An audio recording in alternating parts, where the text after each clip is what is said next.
In recent days, we have seen and heard discussions at a very high level in the UK and the US about the fact that the Kiev regime will be able to strike into Russian territory with long-range Western weapons, and apparently this decision will either be made soon, it is accepted, or apparently has already been accepted, and these things are certainly extraordinary. I would like to ask you to comment on what is happening.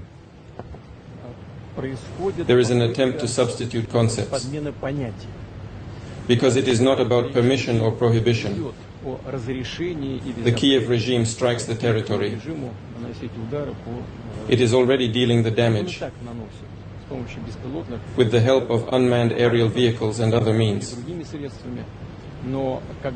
But when it comes to using precision weapons,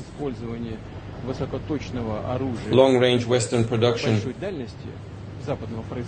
it's a completely different story. The thing is, I have already talked about this, and any experts will confirm it both here and in the West.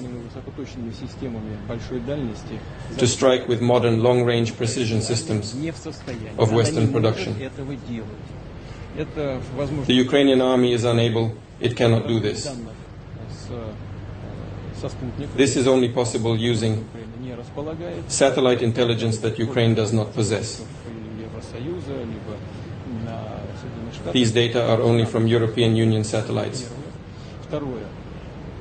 or from the United States. In general, from NATO satellites. This is the first one. Second, and very importantly, perhaps crucially, it lies in the fact that flight missions in these rocket systems can essentially be modified. Only military personnel from NATO countries. Ukrainian servicemen cannot do this. And therefore, it is not about allowing the Ukrainian regime to strike Russia with this weapon, or not allowing it. The discussion is about making a decision on whether NATO countries are directly involved in the military conflict or not. If this decision is made, it will mean nothing else but the direct involvement of NATO countries, the United States and European nations in the war in Ukraine. This is their direct involvement.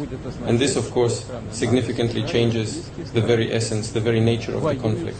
This would mean that NATO countries, the USA and European countries, are at war with Russia. What if that's the case? What I mean is the change in the very essence of this conflict. We will make appropriate decisions based on the threats that are presented to us.